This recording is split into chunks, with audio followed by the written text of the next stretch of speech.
사랑하는 진주제일중 친구들 반갑습니다. 오늘 우리 교과서 68쪽 발해의 유학과 불교 문화의 발달, 그리고 69쪽 융합적인 발해 문화, 또 70쪽 통일신라에 대해 교류 함께 공부해 볼게요. 자, 교과서 68쪽 시작하겠습니다. 여러분, 우리가 남북국 시대, 남쪽에는 통일신라, 북쪽에는 발해, 우리 한민족이 이렇게 남북국으로 지금처럼 이렇게 나뉘어져 있던 시대입니다. 그래서 통일신라 시기를 우리는 남북국 시대라고 하잖아요. 이때 북국인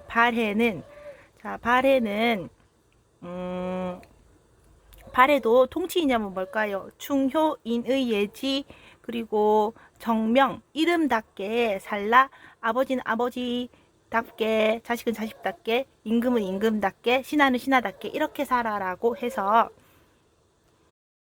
유학은 상하 신분 질서를 이렇게 잘 잡아주기 때문에 통치 이념으로 각광받는다고 했습니다. 그래서 발해도 마찬가지예요. 유학을 중요시해서 통치 이념에 반영합니다.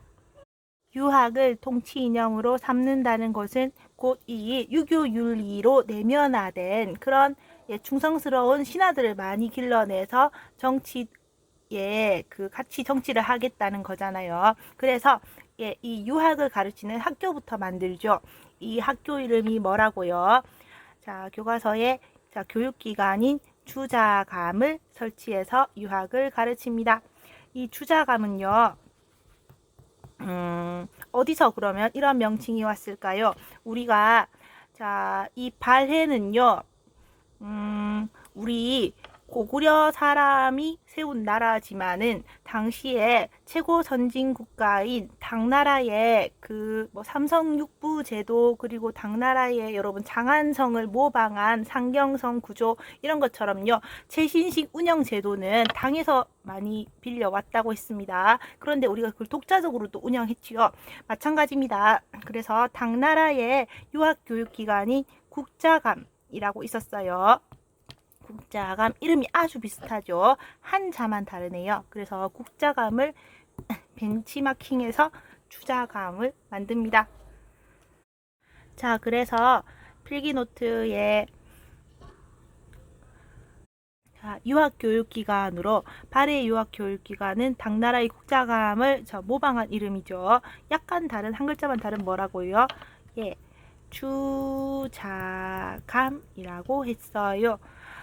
그리고 이제 그 나머지도 교과서에 많이 있죠. 그래서 발해에는 이제 이 유학을 가르치는 최고 교육기관인 주자감도 있고요. 그리고 발해에는 이제 뛰어난 유학자들도 많이 배출돼서 이 사람들이 국제적으로 활약하는데, 당나라에 유학 가서 여러분 빈곤가 손님이 공부해서 응시하는 과거 시험이라고 했어요. 이거 누구 기억나요? 시험에도 나왔던 그 비운의 천재, 육두품 채치원이 18살에 빈곤가에 급제했다는 우리가 앞에서 배웠잖아요. 외국인을 대상으로 한 시험에 이거 여러분 신라 사람과 발해 사람이 장원 차석 이런 걸 다투면서요. 수석 차석을 다투면서 이렇게 뛰어난 성적으로 빈곤가에 합격을 많이 했다고 합니다. 또 이제 그리고 이 사람들은, 이 발해 유학자들은 어디로도 많이 갔다고요? 여러분, 일본이랑 왜 특히 사이가 아주 좋았다고 했어요? 누구를 견제하기 위해서? 당나라랑 신라를 견제하기 위해서 일본이랑은 국초부터 끝까지 계속 사이가 좋고 사신을 많이 왔다 갔다 한다고 했어요. 일본에 이 발해 유학자들이 이제 가서 여러분 시 이런 걸 착착착 이렇게 적어주는데, 여기에 이제 유교 경전 문구를 인용해서 막 적고 하면서 뛰어난 한문학 수준을 보여줍니다. 그리고 여러분 또 발해의 3대 당나라랑 친선관계를 맺었던 문왕의 딸내미들이에요. 정예 프린세스, 정요 프린세스, 이 두 분의 묘지석에도, 여러분 묘지석에 이제 글을 쓸 때도 유교 경전을 인용해서 글을 유창하게 잘 적은 이런 내용. 그래서 발해의 유학 수준이 높았다는 것을 알 수 있습니다. 그리고 또 발해에서는 불교도 많이 유행했대요. 그래서 절토 유적이 남아 있는데 지금 발해가 가장 오랫동안 수도로 삼았고 그리고 당나라 장안성을 모방한 상경성 터에 남아 있는 이 거대한 석등 와 높이가 6.3m랍니다. 뭐 사람이 한 이만하면 이렇게 높다고 합니다. 이런 석등이 이렇게 거대 석등이 남아 있다는 것은 당시에 발해 수도 이렇게 큰 석등이 있다. 이 불 붙이는 석등요. 그렇다는 것은 발해가 불교가 엄청 융성했구나 라는 것을 알 수 있지요. 자 이제 생각을 키워요. 자 계속 이어져 있습니다. 넘어가서 교과서 69쪽 융합적인 발해 문화 하겠습니다. 발해는 우리 고구려 유민인 대조영이 세운 나라잖아요. 그래서 발해는 고구려 문화를 기반으로 그리고 여러분 당시에 최고 선진국 선진 문물인 뭐 당나라 제도 이런 걸 많이 모방했죠. 그래서 당의 문화를 받아들이고 그리고 여러분 고구려가 만주 땅에 있었잖아요. 이후에 만주족이 되는 사람들이 이 당시에는 뭘로 불렸다고 했어요?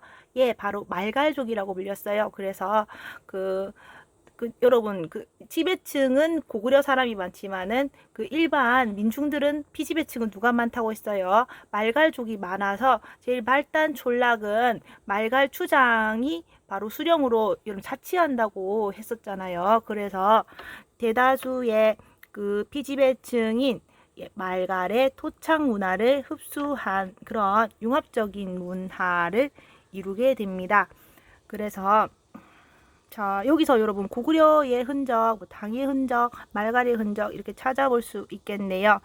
자, 가장 오랜 기간 발해의 수도였던 상경성 이런 발해는 오경 15부 62주 그래서 15개 부족 중에 상위 5개 부족의 중심 도시가 오경으로 수도가 이 오경 내에서 막 옮겨간다고 했습니다. 그 중에서 가장 오랫동안 발해의 수도였던 당의 장안성을 모방한 상경성 어디를 모방했다고요? 당시 가장 잘 나가던 국제도시 당의 장안성 구조를 모방해서 건설한 계획도시 상경성입니다. 그래서 이렇게 바둑판 형태로 외성과 그리고 여러분 외성과 공성인 내성 그리고요 자 이렇게 남북으로 뻗은 주작대로 이렇게 바둑판 형태로 구획된 계획도시 형태를 보고 이거야 이렇게 국제도시를 만들려면 이렇게 잘 계획을 해야 되는구나 해서 이걸 모방해서 바둑판 구조로 발해 상경성을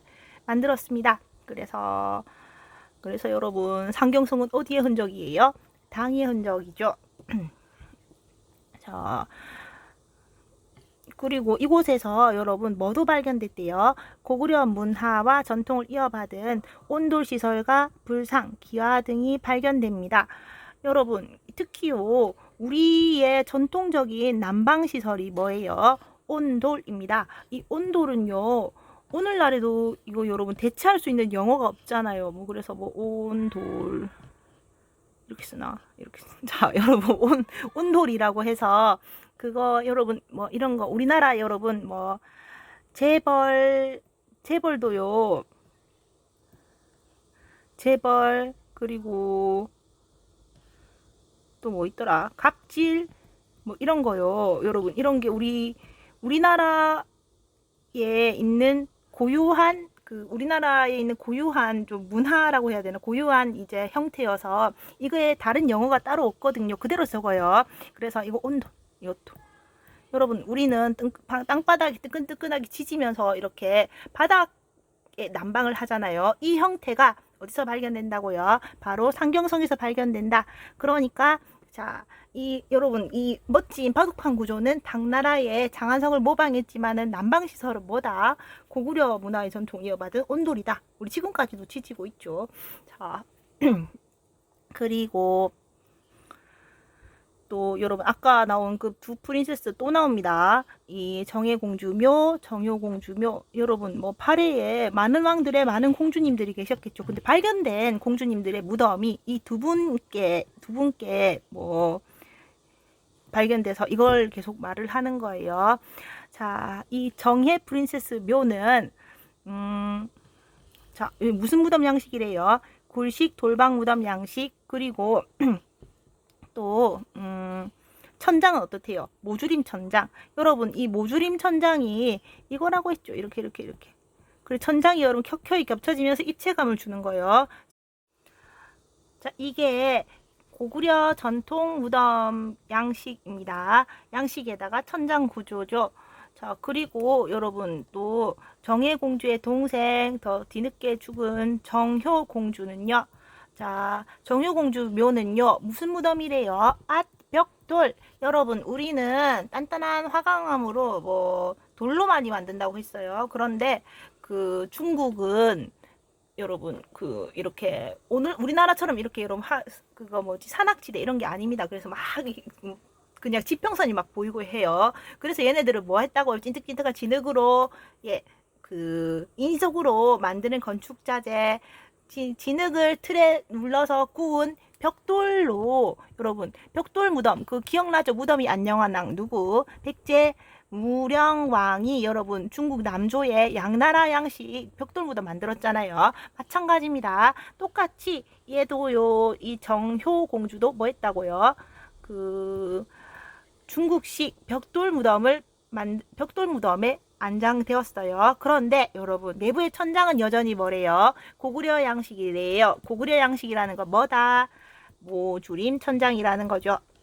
그래서 옆에 여러분 이거 두 개 다 정효공주 묘인데요. 이거 지금 모주림 천장 이거 여러분 입체감 주려고요. 이제 모 줄여 나가려고 켜켜이 올라가는 거 보이죠? 이렇게 점차 좁아지는 구조. 그래 정효공주묘 이 벽돌 무덤이지만은 여러분 천장이 어떻다는 거예요. 지금 천장이 바로 그 모주림 천장이라는 겁니다. 적어 볼까요? 필기노트 적겠습니다. 자, 발에는 무슨 문화 바탕으로? 여러분 고구려 문화 바탕으로 우리나라면 이렇게 말해야 돼요. 뭐 중국에 귀화할 거면 반대로 말하세요. 그리고 자 어느 나라 선진문물 당나라 선진문물과 그리고 뭐를 수용했다? 예, 말갈. 이 말갈이요. 그 우리 고구려가 있을 때부터 이 여러 만주 땅이 흩어져 살던 유목민족이라고 했어요. 이 사람들이 나중에 한참 뒤에 중국 마지막 왕조 그 청나라를 세우는 만주족이 되거든요. 이 당시에는 말갈이라 불렸습니다. 이 고구려의 문화를 바탕으로 당나라 선진문물과 말갈의 토착문화를 수용한 그런 융합적인 문화가 발해 문화라고 했습니다. 그러면 여러분 고구려 문화에 그 영향을 받았다는 그 증거가 되는 문물로 뭐가 있어요? 아까 여러분 정효 누구요 여러분? 정혜공주 묘에 뭐 있었어요 여러분? 정혜공주 묘에 그 양식이 뭐예요? 이거 굴식 돌방무덤. 그리고 또요 여러분 모주림 천장. 자 그리고 여러분 자 상경성이 뭐도 있어요?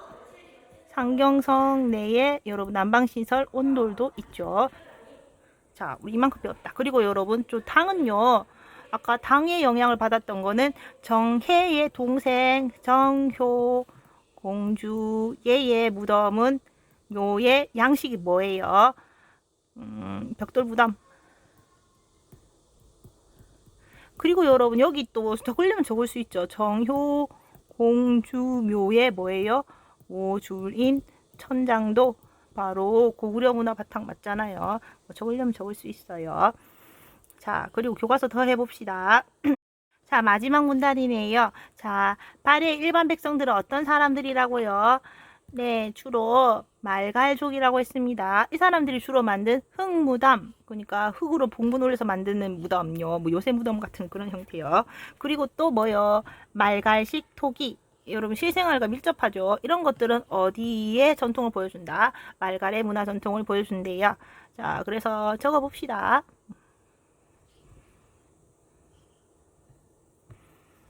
자, 뭐요? 흙무덤, 그리고요, 말갈식 토기.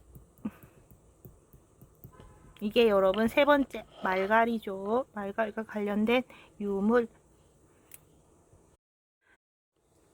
이제 교과서 68쪽에 아까 그냥 지나갔던 그 발해 문화의 특징 생각을 키워요 해보겠습니다. 지금 보면 여러분 아까 우리가 교과서 본문에서는 말갈식 토기가 일반 대중들이 많이 써서 발견된다 이런 얘기 있었는데요. 여기 자 고구려 토기 자 지배층은 주로 고구려 사람들이라고 했잖아요. 그래서 이 고구려 토기랑 아주 유사한 형태의 뭐가 발견된다고요? 발해 토기가 발견된답니다. 그러면 여러분 아까 그 여기 뭐도 적어도 돼요. 고구려 토기 적어도 되죠. 자 그리고 여러분 치미 자 치미 이거 여러분 볼 일이 없죠. 이게 뭐냐면 자 인터넷 검색을 했어요. 자 기와의 치미 자 기와의 여러분 이 끄트머리에 자 기와 끄트머리에 이렇게 여러분 붙이는 형태입니다. 여기 이렇게 있는 거예요. 여기 이렇게 뭐라 하네 용마루라 해야 되나 용마루에 이렇게 끄트머리 장식하는 겁니다. 이게 이렇게 여러분 이게 지금 이게 엄청 커요. 그러니까 건물이 되게 큰 건물이어서 이 치미가 짱 큰데요. 여러분 이거 발해 치미 검색한 건데 크죠? 지금 이거 크잖아요. 그리고 끄트머리 아까 용마루 끄트머리 장식하는 게 치미라고 했습니다. 이렇게 치미 이 사람이랑 크기 지금 비슷하게 짱 크잖아요. 자. 자 그리고 여러분 막새는 뭐냐면 이게 막새 여러분 여기 지금 막새 나오죠.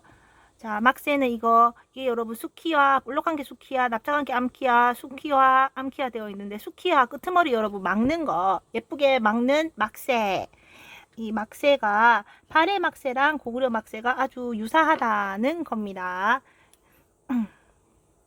자 그리고 또요 자 실내에 일부에 뭐가 발견된다. 여러분 고구려 아차산 보루에서 발견된 온돌. 자 고구려 여러분 그 성을 지키는 보루에서 발견된 온돌 시설 이게요 발해 성토에서 이렇게 여러분 온돌 시설이 그대로 발견된다는 겁니다. 이거 뭐 여러분 이거 뭐라 하지?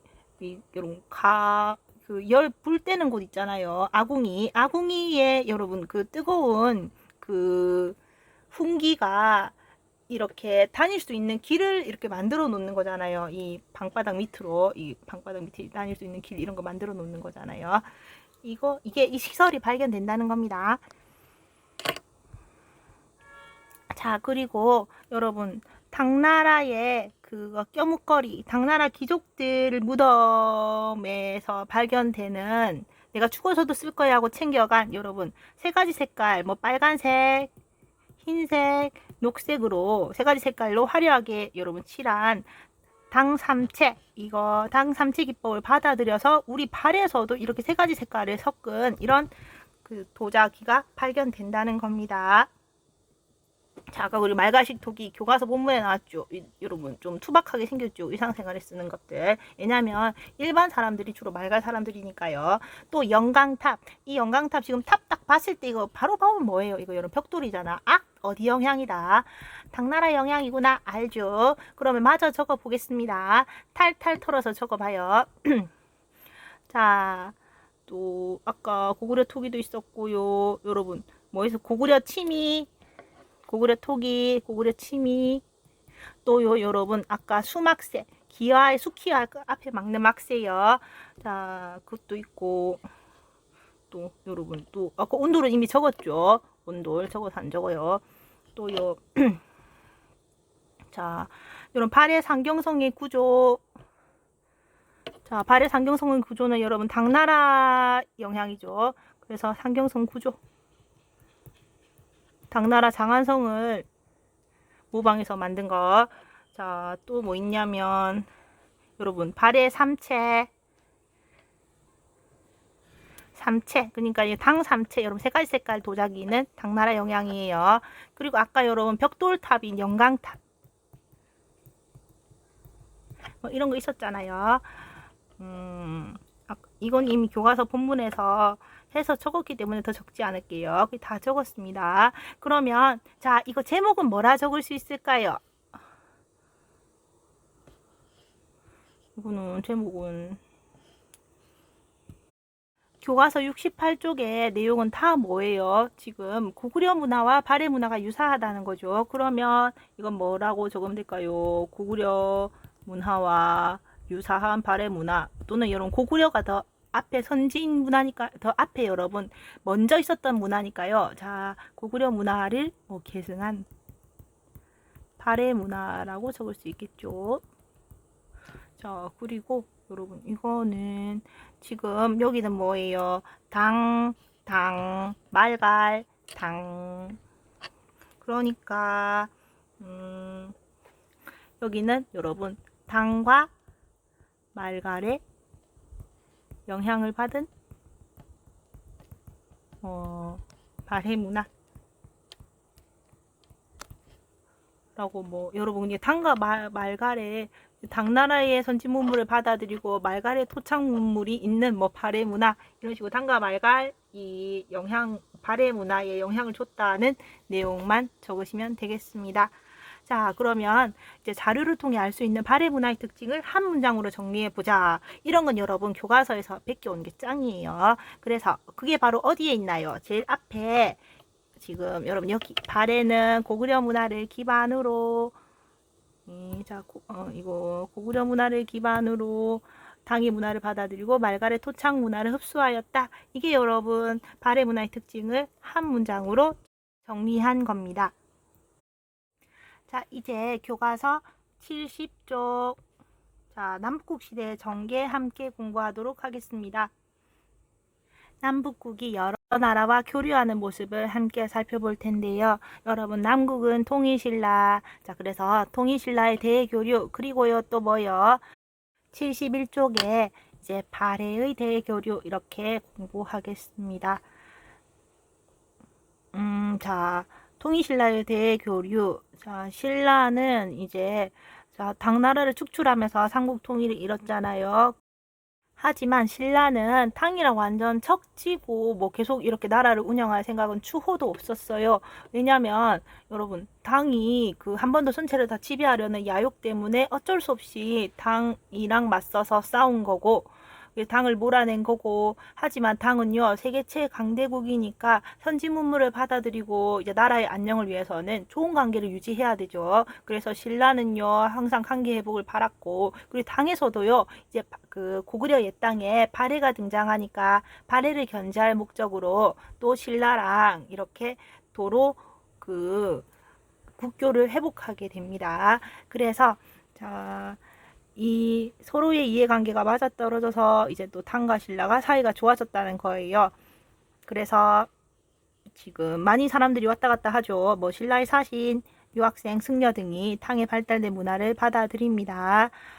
자, 신라 상인은 당에 이런 금은 세공품을 많이 수출했고 또 그리고 오늘날에도 여러분 선진국 그 프랑스 동일 이런 거 미국 이런데 여러분 물건 이런 걸 되게 선망하고 좋아하잖아요. 명품 이런 것도 막 그런 나라 이탈리아, 프랑스 이런 데 있잖아요. 그래서 여러분 되게 잘 만든 좋은 제품은 잘 사는 나라 있죠. 그래서 귀족의 사치품을 우리 신라가 당에서 수입했답니다.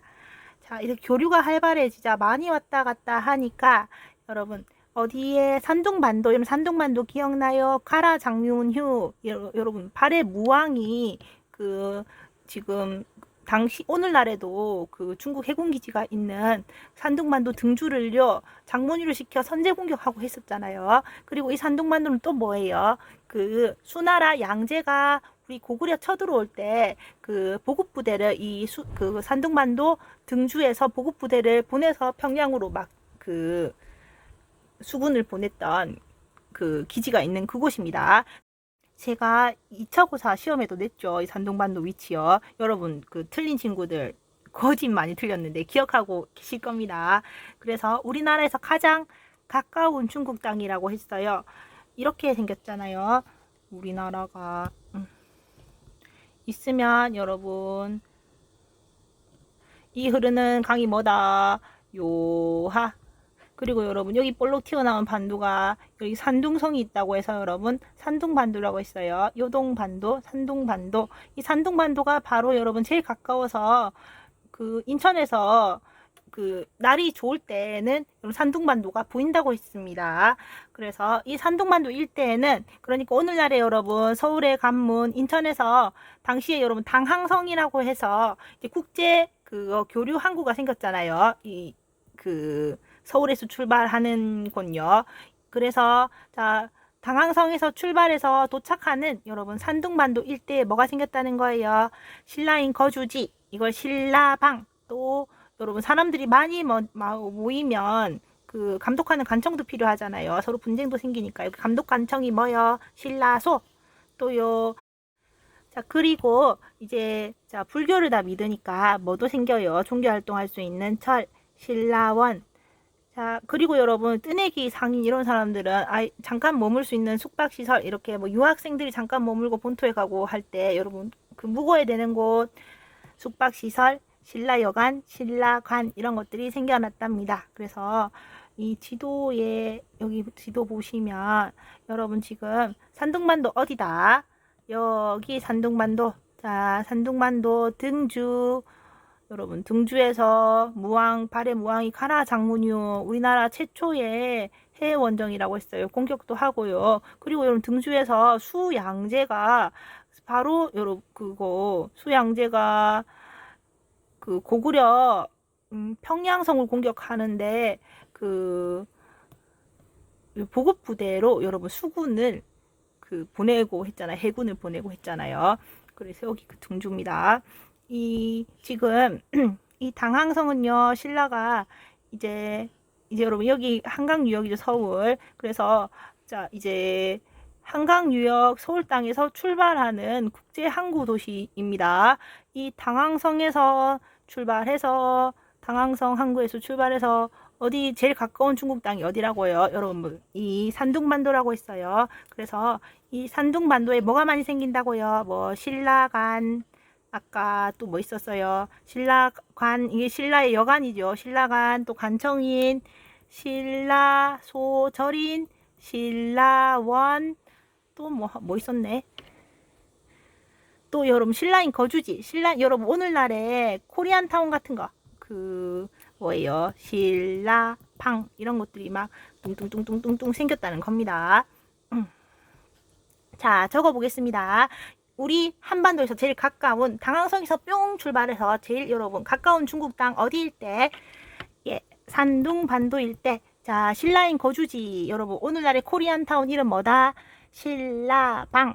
자, 감독관청은요 신라소, 절은요 신라원, 숙박시설은 신라관이라고 했습니다. 자, 그리고 이제 여기까지가 여러분 통일신라가 당과의 교류예요. 이제 일본과의 교류네요. 자, 일본과의 교류. 그래서 일본이랑은 뭐 신라는 일본에 금속 제품과 모직물 등을 수출해서 하고, 또 여러분 견직물의 원료 이거 누에고치 이런 거 수입했다는 거죠.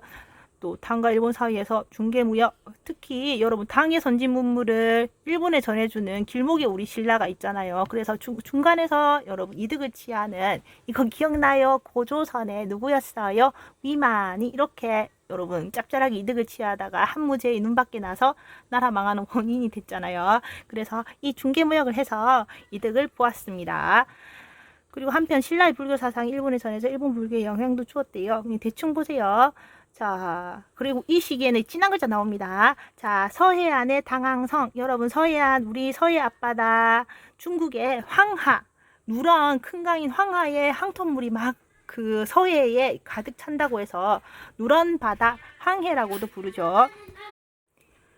이 황해, 이 서해안에, 자, 서해는 여러분 당나라로 가기 위해서 거쳐야 되는 바다잖아요. 그래서 당나라로 가는 항구성, 이게 한자로는 이 당이 무리당이에요. 뭐 새누리당, 뭐 여러분 그런 거 있잖아요. 그 열린우리당, 더불어민주당 이런 당요. 무리당, 파티. 그리고 항은요, 목항, 넥 있죠. 목. 우리 병목 현상 할 때 그 목요. 목항. 그 성은요, 캐슬 성입니다. 무리를 이어서 가는 뭐 길목에 있는 성이라는 그런 뜻이에요.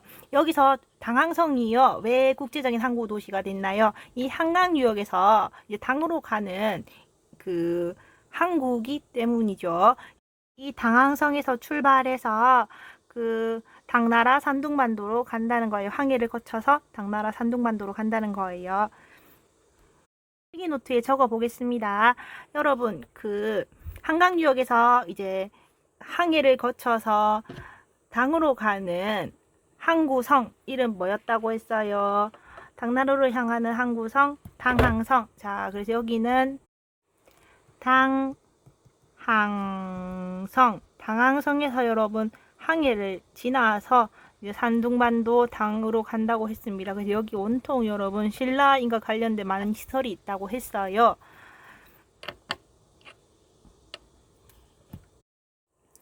당나라로 가려면 이 당항성이 중요한 항구성이지만, 그런데 수도는 어디예요? 원래 요 경주의 작은 촌락 그 사로 육촌이 뭐 합쳐져서 뭐 신라 이렇게 된 거잖아요. 그래서 그 원래 경주의 여러 촌락이 합쳐진 소국이었는데 이게 쭉쭉쭉쭉 커져서요. 결국요 삼국 통일까지 하잖아요. 하지만 수도는 이전하지 않고 신라가 1000년을 가는데 1000년 동안 신라 수도는 경주라고 했어요. 그래서 자, 당시의 수도 금성이 어디예요? 경주죠. 이 경주 인근의 울산항, 오늘날에도 그 서울의 관문이 바로 인천, 바다로 통하는 관문 인천, 경주로 통하는 바다로 경주에 갈 수 있는 바다 관문이 바로 울산항입니다. 울산이 오늘날에는 현대자동차로 유명하잖아요. 울산광역시고 여기 그리고 태화강 흐르고요. 또 울산에 뭐가 있냐? 그냥 울산은 여러분 현대로 먹고 살아요. 현대자동차 뭐 그쪽 그 근로자들이 많아서요. 그리고 울산 앞바다에 한때 옛날에 뭐 그 고래잡이 많이 했다고 하지요. 요새는 뭐 고래잡이가 금지되어 있어서 못하잖아요. 이게 울산항입니다. 이 울산항이 무역항으로 번성했습니다. 자, 울산항이 어디라고요? 여러분, 수도 경주 앞바다가 울산입니다. 경주로 통하는 항구 관문이에요. 이 울산항에는 그 우리 여러분 서역인이라는 그 아라비아 상인들, 오늘날에 여러분 기름부자들, 중동의 기름부자들 이런 사람들이 왕래했다고 합니다. 울산항에는 아라비아 상인도 왕래해서 그래서 신라의 이름이 이슬람 세계에 알려지게 되지요. 자, 적어 보겠습니다. 여러분, 이 수도 금성으로 들어가는 항구성이 뭐라고요? 이름이 울산항. 울산항에는 어디 상인도 왕래했다고요? 서역 상인, 아라비아 상인도 왕래해서 신라가 국제적으로 알려지게 되었다고 했습니다. 자, 그리고 승려 해초는 이거 신라의 승려예요, 스님. 자, 해초는 어디를 순례했대요? 종교를 위해서 다녀왔다는 겁니다. 다녀온 이제 여행 기록기 견문록 왕 오천축국전을 썼대요.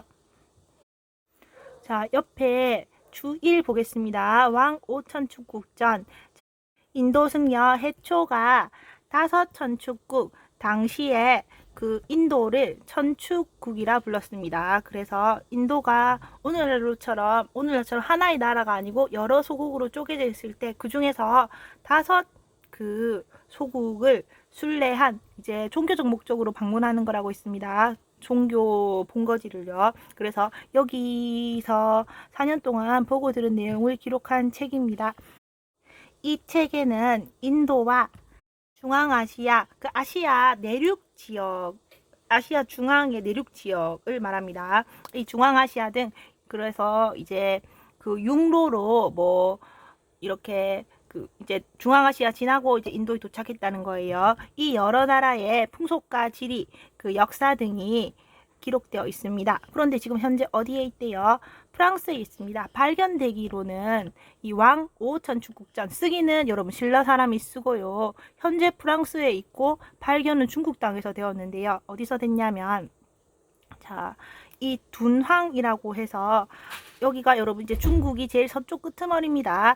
여기서부터 이제 실크로드, 그 사막길이라고 해서 서역 상인들이 이제 그 중국으로 와서 비단을 사서 도로 이제 갖다 파는 그 무역 루트가 됐던 사막길의 시작입니다. 이 두낭이요. 이 두낭이라는 국제 도시에 여기가 여러분 사막지대여서 그 덥다고 이제 앞에서 얘기했죠, 여러분. 더운 지역에서는 이제 인도나 이런 그 더운 지역에서는 뭐 한다? 그 자연 석고를 파서 여기를 절로 삼는다고 했어요. 그래서 이 두낭에는 엄청나게 많은 뭐 천불동이라고 해서 이런 여러분 이 석굴이요 뭐 1000여 개 넘게 막 엄청나게 있다고 해요. 이런 여기를요 막고굴이라고 하는데요. 그래서 높이가 이제 제일 그거 끝이 없다. 그러니까 가장 높은 경지에 있는 뭐 굴이다 하는 이런 뜻인데, 이런 많은 천불동의 여러 굴에 굴에서 뭐 살던요 자칭 도사라는 사람이, 이 사람이 뭐 1800년대 후반, 뭐 이때 1800년대 후반 1900년대 초에 뭐 잔뜩요 그 고문서가 들어있는 굴을 발견해요. 그래서 그 고문서를요 이제 막 이 도사가 좀 무식했거든요. 그래서 그렇다고 해서 당시 이제 망해가는 중국 청나라에서 이런 유물을 뭐 정리해 주지도 않았고요. 그래서 그냥 개인 사리 사욕을 채워요. 이 그 막대한 고문서들을, 우연히 발견된 고문서를 그 프랑스 학자에게 헐값에 팔아넘겨요. 수레에 가득 채워서 이게 팔아넘깁니다. 그 프랑스 학자 펠리오라는 사람인데, 그 사람은 그걸 막 하나하나 살펴보고요. 값진 것만 또 사가요. 그래서 펠리오가 이 수집한 컬렉션에 뭐가 이게 1907년에 펠리오가요 이 자칭 도사라는 사람한테서 이 고문서를 뭐 여러분 그 수레채 아주 많이 사는데요.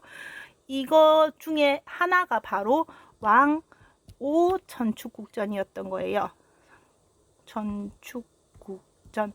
그래서 이 왕오 천축국전이라는 것도 그 프랑스 학자 펠리오가 밝혀냈고, 그리고 이게 그 신라승 해초가 적었다는 것도 이 프랑스 학자가 발견된 거예요. 그래서 현재 어디에 있다? 여러분 이게 바로 프랑스 국립도서관에 있습니다. 자기들이 돈 주고 사간 거라서 뭐 이거 여러분 내놓으라고 할 수도 없어요. 그래서 엄청 국제적이죠. 우리 그거 승려 해초가 인도랑 중앙아시아를 이제 순례하면서 기록한 그 두루마리 책이요 어디서 발견됐다?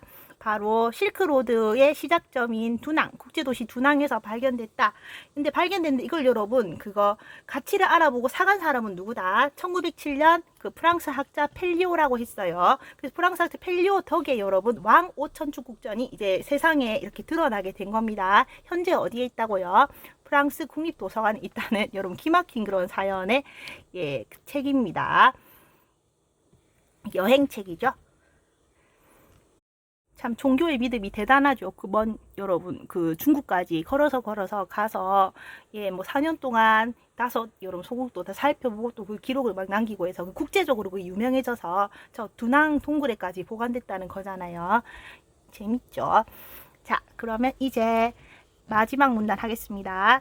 자, 9세기 이후 이때는 여러분 신라도 시들시들, 당도 시들시들 다 망해갈 때입니다. 그래서 그 국가 공권력이 약해지니까 사리사욕을 채우는 해적들의 약탈이 심해졌어요. 이때 신라 사람들이 노예로 팔려가는 것을 눈뜨고 볼 수 없었던 의리의 사나이, 정의의 사나이 장보고는 자 어디요 여러분? 그 남해안의 돌김으로 유명한 완도의 청해진. 이제 청해진이 무슨 뜻이라고 했어요? 바다를 깨끗하게 맑게 해주는 군진, 그거 군부대라고 했습니다. 이 청해진을 그 신라 왕의 허가를 받고 설치해서 해적을 소탕합니다. 자, 그래서 군사력을 갖췄죠.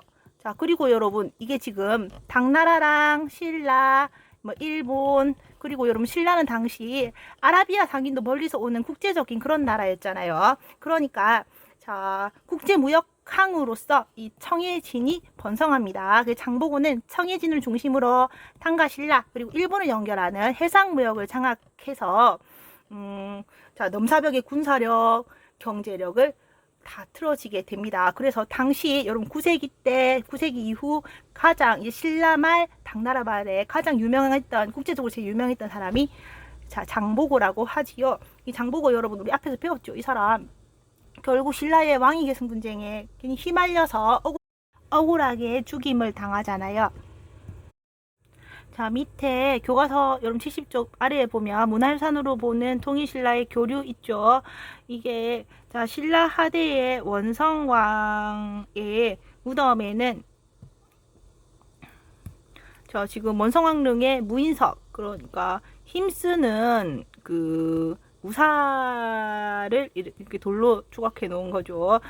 이 사람이 이제 원성왕릉, 이 돌이, 이 조각상이 원성왕릉 앞에 이제 원성왕을 지키기 위해서 있는 건데, 이게 이 사람이 자, 머리에 뭐 터번도 쓰고 있고, 곱슬곱슬곱슬 머리, 그리고 콧날이랑 이런 눈 움푹 좀 들어간 게요. 이 뭐예요? 코쟁이, 서여긴이잖아요. 기름부자. 이 모습을 하고 있다. 자, 그리고 사산왕조 페르시아에서 유행한 무늬가 이렇게 여러분 새겨진 돌이 발견됐다. 이게 뭐 사자, 이게 여러분 사자예요, 사자. 그리고 뭐 어디 공작이 어디 있겠죠. 이런 거, 여러분 이런 무늬요. 자, 그래서 페르시아에서 유행한 무늬가 새겨진 돌이 발견됐다. 서역이랑 교류, 아라비아 상인도 울산항으로 아라비아 상이 많이 드나들었다고 해서 신라 국제적으로 알려졌다고 했잖아요. 그리고 여기 또 여러분 당삼채도 나오고요. 이거 일본의 이거 도다이샤 쇼쇼인 여기가 뭐 어디냐면요. 정창원이라고 일본 그 왕실이요. 이제 외교 관계를 맺으면서 받았던 보물들을 보관해 놓은 보물창고입니다. 여기에 있는 신라 녹그릇 청동가입니다. 둘 다 여러분 구리로 만든 거예요. 이거 청동가 이거 되게 이거 여러분 어디서 발견된 거랑 되게 비슷해요. 그 신라 그거 그 동궁 옆 앞에 있는 뭐예요? 월지 여러분 안압지로 유명했다던 그 월지에서 이렇게 발굴됐다는 그 가위랑 아주 비슷하게 생겼죠. 그러니까 되게 잘 사는 사람도 옛날 이렇게 화려한 가위를 썼나 봐요. 자, 그리고 밑에 여러분 장보고 무역선, 장보고가 한중일 무역을 장악한 그 시기에 최고 유명한 국제인이라고 했어요. 자, 또 이제 청해진 유적지 어디에 있을까요? 전라남도 완도에 있답니다. 이곳에 동아시아 해상무역을 장악해서 부와 명성을 얻어서 심지어 이제 왕위를 노리는 그 진골에 러브콜을 받아서 왕위계승 분쟁에 뛰어들었다가 개죽음을 당하잖아요. 자, 이제 넘어가겠습니다. 교과서 71쪽입니다. 자, 이제 8회의 대외 교류입니다. 힘내세요. 자, 8회는 여러 교통로를 정비해서 주변 나라랑 교류합니다. 여러분 8회가 위아래 8회가 여러분 뭐 사방에 여러 나라 있잖아요. 그래서 교통로를 정비해서 자, 교류하는데요. 자, 교통로 보겠습니다. 자, 여러분 바다 건너 일본이랑은 항상 그거 신라와 당을 견제하기 위해서 국초부터 망할 때까지 일본이랑 지냈다고 했어요. 그래서 당나라의 중요 5경 중에서 동경에서 출발하는 뭐가 있어요?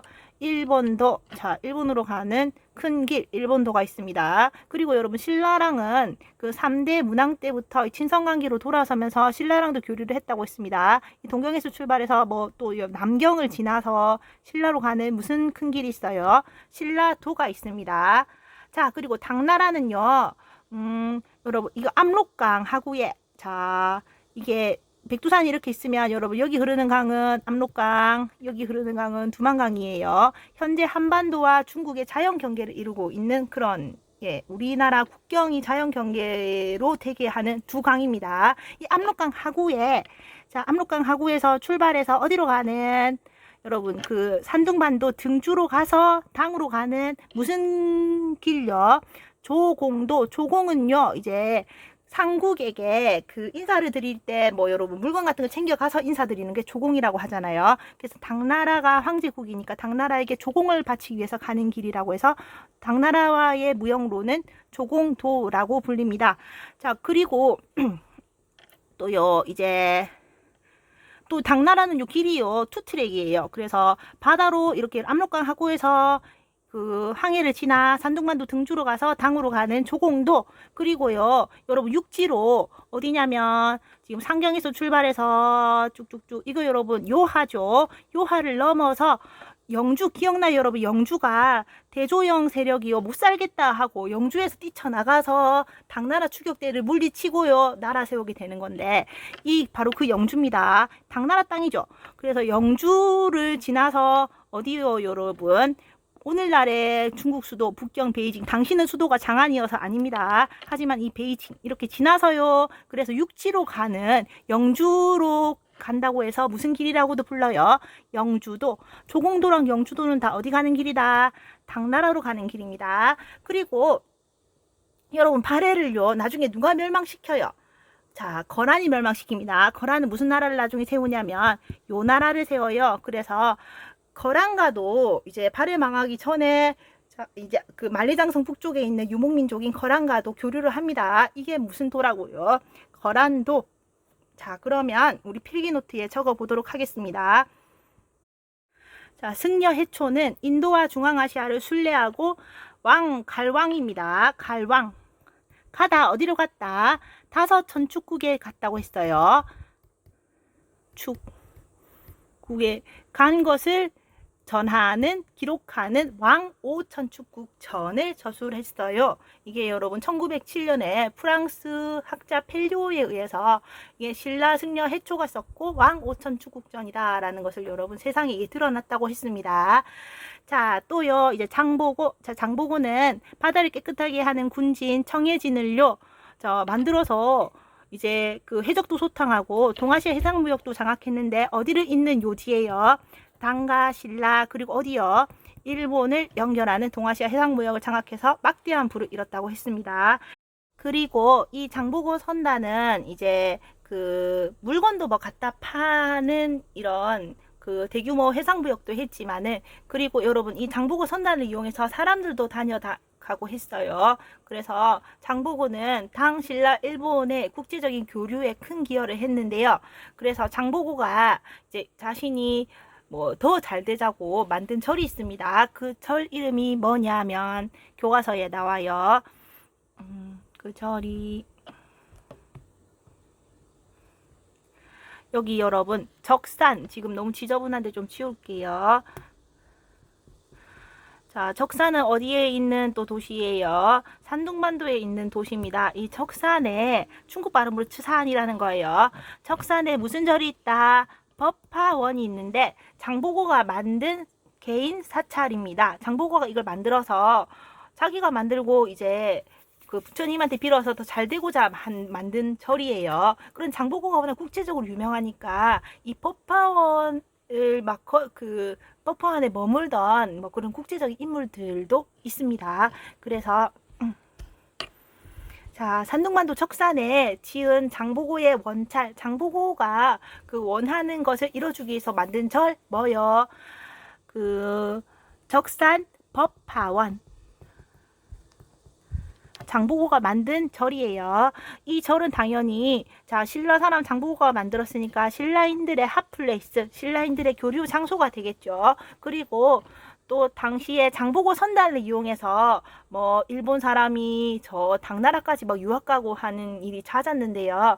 여기서 그래서 장보고 선단을 이용해서 당나라 유학 온 일본 승려 엔닌도요 어디서 머물렀냐면 이 법화원에서 머물렀다고 합니다. 그래서 이 엔닌이라는 일본 승려가 어떤 책을 썼냐면 입당 구법 순례 행기라는 책을 썼는데요. 당나라로 들어가서 뭐를 구하러? 불법을 구하러 종교적인 목적으로 여행 온 기록, 이런 뜻입니다.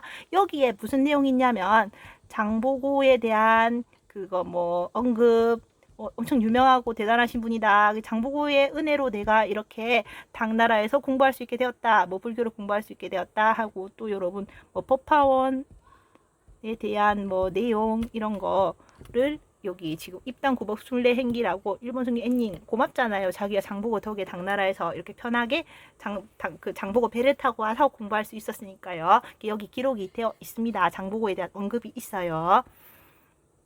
참 국제적으로 유명한 인물입니다. 자, 이제 아까 발해에 대해 교류 교통로 5도. 자, 교통로 5도 한번 적어 보겠습니다. 일본도. 자, 일본도. 그 다음에 여러분 또 뭐 있었어요? 신라도. 제일 동쪽부터 적습니다. 일본도, 신라도, 또 뭐 있었어요? 여러분 이제 당은 워낙 크니까요. 그 산둥반도로 가는 무슨 길? 조공을 바치기 위해서 가는 길? 조공도.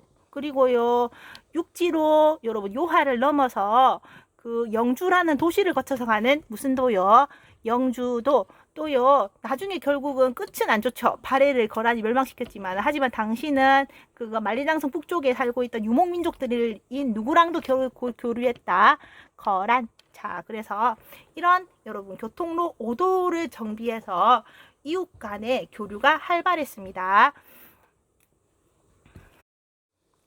이 당가는 언제 여러분 3대 문왕 때 친선관계로 돌아간다고 했어요. 그러면서 승려와 학생을 당에 보내서 선지 문물을 많이 받아들이게 됩니다. 상인도 빈번하게 왕래하게 되고요. 뭐 발해는 당에 뭐 말, 모피, 철, 인삼을 수출하고 또요. 그 당으로부터는 여러분 좀 당시에 하이테크 기술로 만들어야 되는 뭐 비단, 그리고 학문적인 재주가 높아야 되는 뭐 서적 이런 것을 수입하게 됩니다. 그래서 당은 당시 발해랑 교류가 많으니까 여러분 발해인들의 숙소 뭐를 설치한다. 발해관을 어디 설치한다. 또 산둥반도. 여러분 산둥반도 엄청 많이 나오죠. 앞에 지금 뭐 신라관, 신라소, 신라방 같은 신라인들의 거주지도 산둥반도에 있다고 했잖아요. 이 산둥반도에 발해관을 설치해서 발해인들이 숙소로 이용하도록 합니다. 그리고 그래서 여러분 여기 지금 발해관도 있죠. 등주에 신라관도 있지만은, 자, 발해는요, 그 초에 원래 나당 동맹으로 고구려가 망한 거잖아요. 그러니까 발해는 국초부터 당과 신라를 견제하기 위해서 바다 건너 일본과 진성 관계를 굳게 맺고 계속 교류를 했다고 했습니다. 이제 발해는 일본에 뭐를 많이 수출하냐면, 발해가 여러분 그 농사도 짓지만은 북쪽이니까 유목 생활을 하는 그런 곳이에요. 그래서 발해는 일본의 모피, 좀 더 추우니까요. 일본의 모피, 인삼 이런 것을 발해가 일본에 수출했다는 겁니다. 이런 모피로는요, 누구의 모피가 유명하냐면 담비 있죠. 여러분 담비라고 귀엽게 뭐 수달처럼 생긴 육지 수달이라 해야 되나, 귀여운 애들 있죠. 여러분 그 모피용으로 쓸만하게 생긴 애, 그 담비의 모피를 엄청 일본에서 유행했다고 해요. 담비 한번 사진 보여줄까? 여러분 얘네들입니다. 엄청 귀엽게 생겼는데 좀 가죽 벗기기도 좋게 생겼죠. 그래서 이 담비 가죽이 되게 유행했대요. 그래서 일본 덥잖아요. 그런데 발해의 담비가 워낙 그 귀하고 자신의 지위를 막 자랑할 수 있는 사치품으로 여겨져서 이 담비 가죽을 몇 겹이나 겹쳐서 입으면서 부와 위세를 가시했다고 합니다. 나 이렇게 그 사치스런 발해 담비 가죽을 잔뜩 입을 수 있는 경제력이 있는 그런 귀족이야 라는 것을 일본에서 막 연하할 것 없이 많이 자랑했대요. 그래서 뭐 담비 가죽 너무 겹쳐 입지 말아라 하는 그런 그 금지령도 막 나오고 했답니다. 인삼은 우리 여러분 그 고려 인삼, 나중에 이후에 고려 등장하잖아요. 유명하잖아요. 인삼은 이때부터 그 우리 민족의 수출품이었네요. 자, 인삼을 수출했답니다. 그리고 또 뭐 수입했다. 뭐 비단, 기금속, 이런 거요. 선진국에서 들여올 만한 이런 것들을 수입했답니다. 귀족의 사치품들을요. 이런 일본과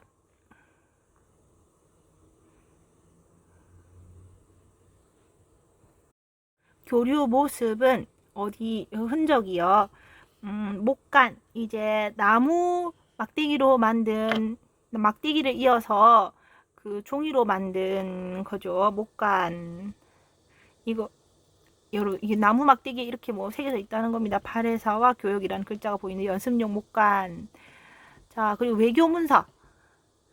자, 발해 사절단이 이제 그 일본에 그 이제 다녀가서 그 기록이 외교문서에 남아 있다는 겁니다. 이런 그 유물들이 있대요.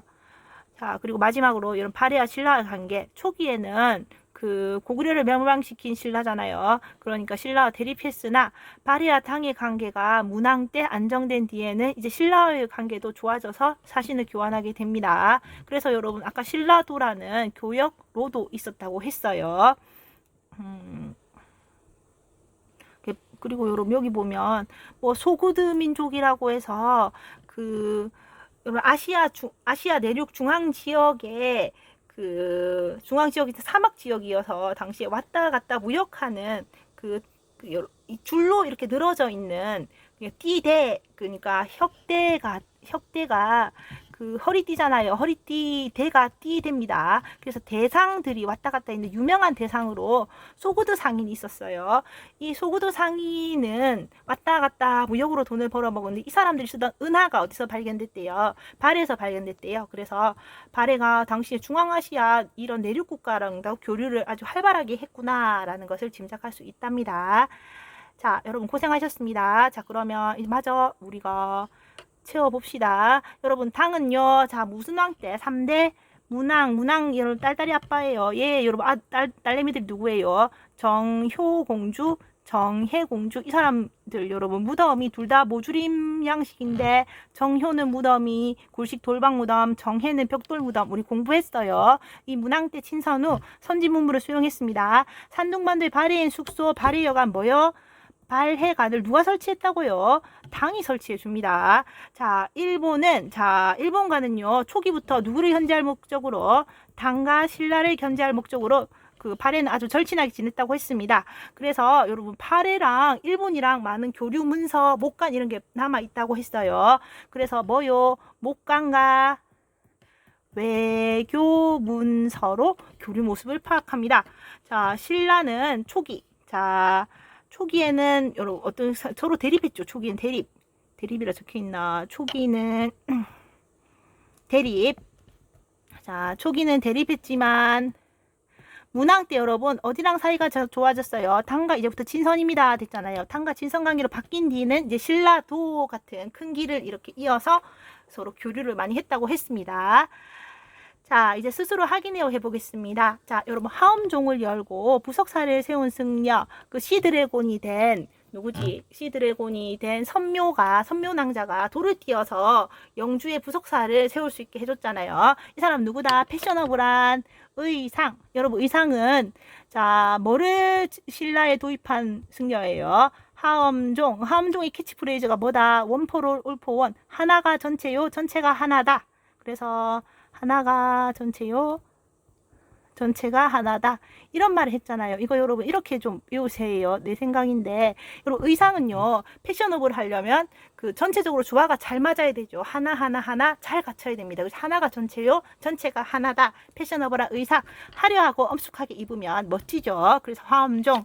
자, 비웃지 마시고 이 승려를 세운 승려가 누구다? 패셔너블한 의상. 자, 그 다음에 2번 당의 장안성을 모방한 발해의 계획도시는 뭘까요? 발해의 계획도시. 자, 발해는 대표 오경이라고 여러분 5도시가 유명한데 5수도가 유명한데 옮겨 다니면서 그 수도가 됐다고 했어요. 경성, 당나라의 장안성을 모방한 국제도시, 계획도시, 딱 바둑판 형태로 만든 그런 곳이라고 했습니다. 3번 장보고와 해적을 소탕하기에 설치한 진, 깨끗하게 쓸어버릴 거야. 3번 여기 있네. 청해진. 자, 그리고 여러분 4번 기천상이 새겨진 우리나라에서 가장 큰 범종, 절에 매달려 있는 종인데 가장 크다. 지금은 경주 박물관 앞에 여러분 정각에 있습니다. 지금은 종 보존한다고 안 쳐요. 그 앞에는 날아가는 천사가 막 새겨져 있습니다. 가장 큰 범종은 성덕대왕 신종. 이거 여러분 성덕 이거요. 진정한 덕후 성덕이라고 하잖아요. 경덕왕 아빠예요. 그래서 우리 아버지 성덕왕의 그 은혜에 감사합니다 하는 성덕 대왕 신종, 에밀레종으로도 유명하다고 했어요. 자, 그 다음에 5번 당이 산둥반도에 설치한 발해인을 위한 숙소. 자, 발해인을 위한 숙소는 뭐다? 발해여관, 발해관이다. 자, 해초가 인도와 중앙아시아를 순례하고 쓴 책 갈왕 어디로 갔다? 오천축국에 간 썰을 푸는 거죠. 오천축국 전. 자, 그 다음에 7번 건물과 탑을 균형 있게 배치해 부처의 나라를 표현한 사원 붓다 불. 그 다음에 네이션 국 템플사 불국사입니다. 붓다 네이션 템플. 불국사의 그 석가모니 부처님이 설법하시는 모습을 상징하는 석가탑, 그리고 옆에서 맞다 바람 넣어주시는 다보탑 있다고 했어요. 그 석가탑에서 뭐 무구정강 대다란이경 세계에서 가장 오래된 목판 인쇄물 발견됐습니다. 자, 고생을 하셨네요. 근데 우리 이것도 이미 자, 개념 적용 교과서 73쪽만 풀어보고 마치겠습니다. 자, 아래 지도에서 찾아 써보자. 아라비아 상인이 왕래한 무역항이 있던 곳. 여러분, 아라비아 상인은 저 멀리서 오는데 여러분 큰손 VIP 찾아가야 되잖아요. 큰손 VIP는 신라이다. 어디 산다? 신라 여러분, 경주에 진골귀족들이 버글버글 신라왕 이런 사람도 살잖아요. 그럼 VIP를 만나려면 어디 가야 돼요? 예, 그거 경주 금성에 그 관문인 항구 관문이 어디요? 울산을 거쳐야 됩니다. 울산에 당시 뭐가 여러분, 울산이 국제 항구 도시 뭘로 유명했다? 울산 항으로 유명했다고 했어요. 그래서 아라비아 상인이 왕래한 무역항이 있던 곳, 여러분 제일 큰 손을 찾아간다. 어디? 바로 금성을 찾아가기 위해서 어디 간다? 울산항. 자, 그 다음에 궁예가 도읍으로 삼고 후 고구려를 건국한 곳. 궁예는 어디서 여러분 나라를 세웠냐면 이후에 고려의 수도가 돼서 명칭이요 서울 경자 써서 개경으로 바뀝니다. 여기 당시 지명 송악 개성에서 그 후 고구려를 세우는 바람에 누가 부하가 돼요? 이 송악의 호족인 그 왕건의 아빠가 누구의 부하가 될까요? 이 궁예의 부하가 되면서요 이제 왕건이 나중에 뭐 그 궁예를 몰아내고 고려를 세우게 되는 겁니다. 그래서 자, 후고를 공격한 곳은 어디다? 송악 또는 뭐 개경입니다. 자, 그리고 장보고가 청해진을 설치하고 근거지로 삼은 곳 전라남도 어딜까요? 완도입니다. 완도. 자, 다음 내용을 포괄하는 보고서의 제목을 써보자. 자, 발해왕은 일본에 보낸 국서에 자신을 고려국왕이라고 자칭 표현합니다. 그리고 또 정해공주면은 모주림 천장, 온돌장치, 이거는 뭐예요? 어디에 영향을 받은 발해 문화? 자, 발해는 어디를 계승했어요? 고구려를 계승한 뭐예요? 발해. 자칭 고려국왕, 그리고 지금 이런 고구려의 고구려 우리 전통 그거 무덤 천장 구조 그리고 난방 장치 이런 걸 이용했으니까 고구려를 계승한 발해. 자, 3번 신라 말에 등장한 세력과 그 특징을 연결한 것이다. 잘못된 내용 골라 옳게 고쳐보자. 자, 유교 사상을 바탕으로 굴품제를 비판하며 계력을 주장하였다. 이거는 얘는요 틀린 말이 1도 없죠. 다 맞죠. 대표적으로 뭐 최치원 같은 사람 있잖아요. 최치원은요 비운의 천재 그냥 그 자포자기 했고 그 아니면 머리를 빌려주는 호족들의 브레인으로 많이 활약하고 고려에서 지배층이 된다고 했잖아요. 육두품이요. 자, 그 다음에 호족. 자, 스스로 성주 장군이라 부르며 지방의 군사 행정을 장악했다. 이것도 맞아요. 자, 맞다. 자, 그 다음에 자 선종승려 경전 공부와 교리 공부를 중요하게 생각했다. 여러분 경전과 교리 공부 피터지게 그 경전의 불경을 파야만 깨달은 자 부처가 될 수 있다네. 이건 뭐예요? 교종이죠. 이거 그러니까 선종이 아니고 교종승려가 이렇게 말을 하는 거고요. 그럼 선종은 뭐라고 해야 돼요? 선종은 경전 연구를 중요시하지 않았어요. 경전에 의지하지 않고 여러분 경전에 의지하지 않고 뭐 하면요 여러분 참선을 하면 해서 깨닫는 것을 강조한 그런 그 불교의 수행 방법을 제시한 게 바로 선종이잖아요. 그래서 예, 이렇게 고치시면 되겠습니다. 옆에 뭐 여러분 수행평가 역사신문 만들기가 있는데 이런 게 있구나 넘어가시면 되겠습니다. 그러면 우리 이제 다음 시간에 뭐 할까요? 두둥 두둥. 이제 드디어 와 여러분 이제 고려 들어갑니다. 3단원 고려의 성리과 변천 함께 하겠습니다. 여러분 수고 많으셨어요. 다음 시간에 만나요. 끝.